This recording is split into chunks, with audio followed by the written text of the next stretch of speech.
प्रश्न हम एक सामाजिक उसके लिए रख रहे हैं। महाराज जी, बहुत सारे ऐसे जोड़े होते हैं जो पहले प्रेम करते हैं, फिर विवाह भी हो जाता है किसी तरह, या बलपूर्वक या भाग के, या जैसे भी घर वालों की सहमति से। फिर क्या होता है आगे चल के, जब एक दूसरे के बारे में पता लगता है और फिर उनकी कमियां नजर आती हैं, फिर वो और ज्यादा धोखाधड़ी, या और कहीं संबंध है उसके, या पहले भी संबंध थे, तो महाराज जी फिर इतना ज्यादा हो जाता है कि अब ना घर के रहे ना घाट के रहे। माता पिता की इज्जत भी दांव में लग जाती है, अगर छोड़ते हैं, अगर पकड़ते हैं तब भी लगी हुई थी। तो महाराज जी ऐसे में बहुत सारे ऐसे दंपति हैं जो एक एक पक्ष वो दूसरे को समझा रहे हैं, बाद में जाके तो फिर वो मानसिक तनाव से बहुत गुजरना पड़ता है, फिर डिवोर्स केसेस और बहुत सारे लव मैरिज ऐसी हैं कि वैसे जो जो बाद में। हमारा शास्त्रीय विवाह है, बड़ा मंगलमय परिवार चला, कभी कोई एक दो की बात नहीं कह रहे। जो हमारी शास्त्रीय पद्धति है सनातन धर्म की, दसियों बार लड़का और लड़के के परिवार का परिचय लिया जाता था जाके। गुप्त रूप से भी लोग जाते थे, आसपास व्यवहार में बैठे, भैया राम राम, ये पड़ोसी कैसे हैं आपके, तो वो सब पता लगाते थे। लड़की लड़के को तब देखती थी जब मंडप पे बैठा होता था, और लड़का लड़की को तब देखता था जब घर में पहुंच जाती थी। लेकिन आजीवन दोनों निर्वाह करते थे, खूब बढ़िया संतान, खूब परिवार। लव मैरिज करते हो, डिवोर्स की बात करते हो। लव मैरिज किसे कहते हैं? प्यार। अगर एक बार तुम्हें प्यार करके स्वीकार किया तो आजीवन तुम्हारा निर्वाह करे, फिर किसी और की तरफ ना देखे। नहीं, गांव में डिवोर्स, अरे शाम तक पति पत्नी में अगर दिन सुबह लड़ाई हुई तो शाम तक फिर खा पी के बिल्कुल। डिवोर्स शब्द कहा है सर। एक दो बातें अगर एक दूसरे के प्रतिकूल हो गई तो शाम तक फिर एक हो गए, उसमें कभी ऐसा नहीं। घर परिवार में या बहुत मायके 2-4 दिन हो गई बस पिया। मायके की दोस्त देती है, चली जाऊंगी मैं, जाती नहीं है शाम को फिर। नहीं, बड़ा प्यार में जीवन हमने तो देखा है। गृहस्थी में हम किसान के घर पैदा हुए तो गांव का हमने जो माहौल देखा है, बड़ा प्यार भरा जीवन था यार, बड़ा प्यार भरा जीवन। आज प्यार का खुला छूट है तो उसी की दुर्दशा हो रही है।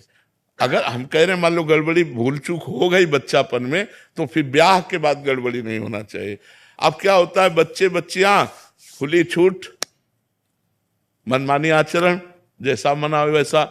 तो ब्याह में बंधन में बंधने के बाद भी खुली छूट, वो उधर, तो सब गृहस्थी। थोड़ी सी प्रतिकूलता मिलने पे फिर उसकी याद आएगी, फिर वहीं जाएंगे। हाँ, वो सब बड़ी मर्जी प्रश्न आते रहते हैं बहुत सारे। हाँ, अब ये ऐसी समस्या है कि बिना धर्म का आश्रय लिए इस समस्या का समाधान नहीं हो सकता। हमारे शास्त्र जो भरे पड़े हैं, देखो कितना प्यार भरा जी। अरे भाई, अपने पति की आराधना करके भगवान को 6-6 महीने के बालक बना दिए अनसुईया जी ने। जब परीक्षा लेने गए ब्रह्मा विष्णु महेश, तो 6-6 महीने का बालक बना दिया अनसुईया जी ने। जल लिया हाथ में, कहा मन वचन कर्म से अपने पति को भगवान मानती हूं, तो मेरे पातिव्रत धर्म से प्रभावित होकर तुम तीनों भगवान 6-6 महीना हो गए। वो हमारा भारत देश है जहां अपने पति के बल से भगवान को 6-6 महीने के बालक बना दिए। यहाँ boyfriend girlfriend live in relation, ये भाई। लेकिन आप खुद देख लो कि आप लोगों के चरित्रों का परिणाम क्या हो रहा है कि लव मैरिज करने के बाद, माता पिता परिवार का त्याग करने के बाद तुम्हारे पास जो लड़की आई है उसके साथ तुम कैसा व्यवहार कर रहे हो, या जो अपने परिवार से द्रोह करके लड़का तुम्हें जो समर्पित हुआ उसके साथ कैसा व्यवहार हो रहा है। दोनों का अगर प्रेम विवाह हुआ है तो हमें लगता है आजीवन क्यों नहीं होना चाहिए, क्योंकि पसंद से हुआ है। लेकिन वो प्रेम विवाह प्रेम के लिए नहीं हुआ था, वो काम के लिए हुआ था।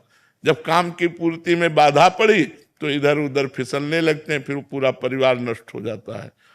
तो हमें लगता है हमें धर्म से चलना चाहिए। जी पहले क्या करना चाहिए कि अब अगर कुछ नहीं ऐसा हुआ तब क्या जिम्मेदारी है, या हो गया है प्रेम विवाह फिर क्या जिम्मेदारी है?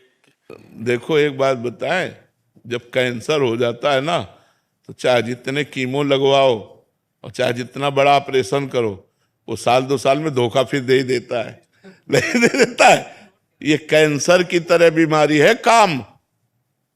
1-2 साल बाद जब आपको उसकी याद आएगी तो आपको मन यही कहेगा कि इसमें सुख नहीं है जो उसमें सुख था। अब आपका धीरे से मन नंबर लगाने का करेगा। धीरे फिर वो बिगड़ता चला जाएगा। चंचल मन संभालना बड़ा कठिन है बिना अध्यात्म के। अवसर आने पर दोनों फिसल जाओगे। इसलिए हमें लगता है कि हमारे धर्म से चलना ही ठीक है।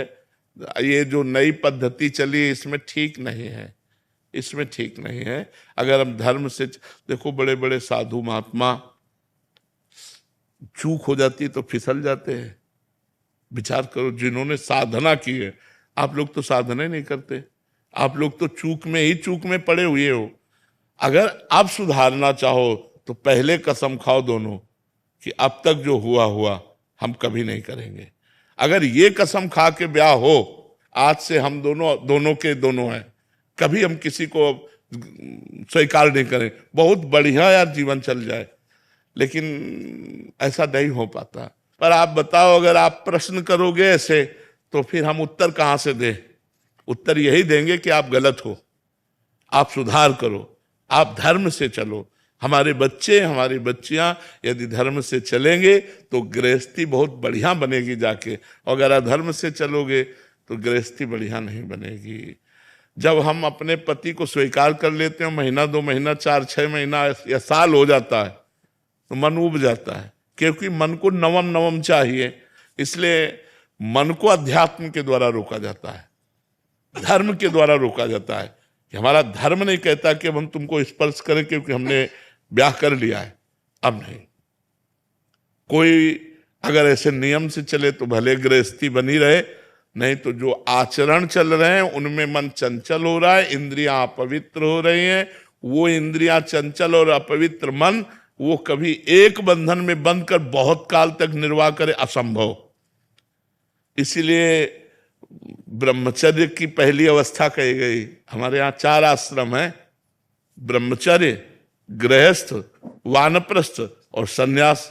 अपने भारत देश में सनातन धर्म में 4 आश्रमों की ऋषि मुनियों ने व्यवस्था की। पहला आश्रम सबके लिए ब्रह्मचर्य है।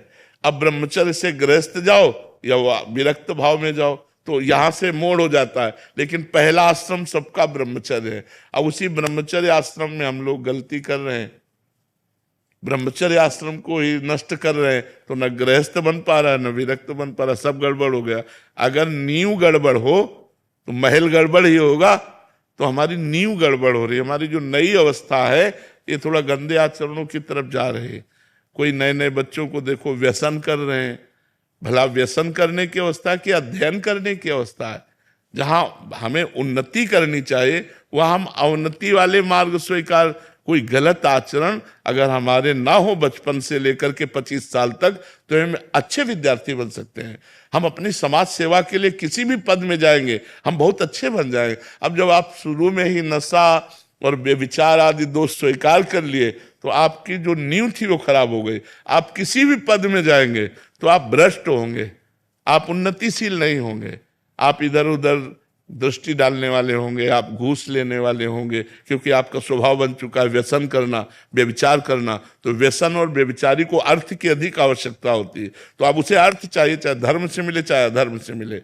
जो व्यसन रहित है, व्यभिचार रहित है, वो धर्मात्मा पुरुष प्राण त्याग सकता है, लेकिन अधर्म नहीं कर सकता। आज ऐसे मिलना बहुत कठिन है जो धर्म के लिए अपना सर्वस्व समर्पित। हम इसीलिए आर्मी के जवानों को सबसे ज्यादा आदर करते हैं, क्योंकि हमारे राष्ट्र की सुरक्षा में ईमानदारी से प्राण समर्पित करने वाले ये जवान हैं। ये गर्मी सर्दी बरसात सब सहते हैं। हर दीपावली होली इनकी वहीं वहीं होती है। घरों में परिवार के लोग इंतजार करते रहते हैं, और कभी कभी तिरंगा में लपेट कर अर्थी आती है और वो नहीं आते। इसलिए हम सबसे ज्यादा सम्मान भारतीय जवानों का करते हो। हमें लगता है हर भारतीय को सम्मान करना चाहिए। सुविधा भी देखो क्या है, जो मिला सो खाया, नहीं तो चाहे जहां खड़े कर दो, चाहे हिमालय में खड़े कर दो, चाहे बॉर्डर में खड़े कर दो, कब गोली आवे कोई भरोसा नहीं। प्राण त्यागने के लिए तैयार है। इसलिए हम आर्मी के जवानों को विशेष सम्मान देते हैं। जो अपने धर्म में, अपने राष्ट्र में प्राणों को बलिदान करना चाहे, हम उसे नमस्कार करते हैं, उसे प्रणाम करते हैं। तो अगर हम ईमानदारी से, हम सब एक भारत के हिस्से हैं, हम जितने भारतीय हैं हम एक भारत का हिस्सा हैं। अगर हम गड़बड़ होते हैं, गलत आचरण करते हैं, तो हमारा भारत एक हिस्से में गड़बड़ हो रहा है, एक हिस्से में गलत हो रहा है। तो अब नवीन पीढ़ी तो हमारे भारत का भविष्य है, इन्हीं में एमएलए बनेंगे, इन्हीं में सांसद बनेंगे, इन्हीं में अधिकारी बनेंगे। अगर इनके आचरण ठीक नहीं है तो हमारा आगे का जो भविष्य है वो बहुत गड़बड़ है। इसलिए हमें नौजवानों को व्यसन रहित और व्यभिचार रहित करने की भावना हमारे अंदर है कि भगवान ऐसी कृपा करें कि हमारे नौजवान जितने हैं वो व्यसन और व्यभिचार से बच जाए, तो वो धर्मात्मा हो जाएंगे, वो गृहस्थी में रहते हुए महात्मा हो जाएंगे। अब यही सब बातें होती हैं जो ये बच्चा लिख के दिए, यही बातें होती हैं। फिर और क्या होता है, क्योंकि मन चंचल है। मन चंचल है तो कितने दिन एक में टिकेगा, फिर मन तो भागेगा दूसरों की तरफ, दूसरों की तरफ भागेगा तो संबंध विच्छेद हो जाएगा। देखो, हम बात समझना हमारी बड़ी सूक्ष्मता की है कि हम चाहे 10 की तरफ देख लें, तुम एक की तरफ देखना भी नहीं पसंद करोगे। अपनी पत्नी किसी और की तरफ देख रहे तो हमको सोचना चाहिए कि पत्नी के अंदर क्या विचार होंगे।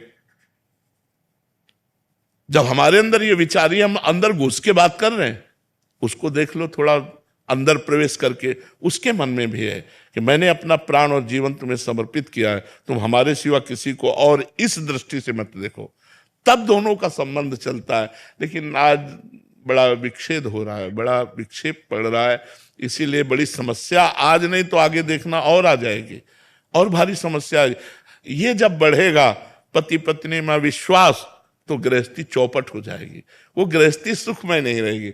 हम तो भावना करते हैं, आप मेहनत करके 8 घंटे कहीं से भी, और जब घर पहुंचते हैं और आपको दौड़ करके बाहर स्वागत करती है, घर लिवा करके पानी पिलाती है, बैठालती है, हंस देती है, तो आप 8 घंटे की मेहनत भूल जाते हैं।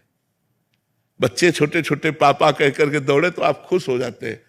अब वो तुमसे बात नहीं कर रही, वो और ही जगह दृष्टि लगाए तुम, और क्या नरक भरी जिंदगी है कि नहीं। थोड़ा सा विश्वास करो।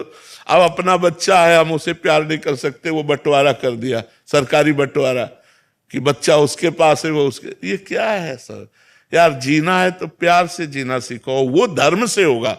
लोग धर्म की तरफ नहीं देख रहे, और धर्म ही आपको प्यार देगा, धर्म ही आपकी सुरक्षा करेगा, धर्म ही आपको बलवान और धनवान बनाएगा। लेकिन लोग धर्म का त्याग कर रहे हैं, इसीलिए ये सब दुर्दशा हो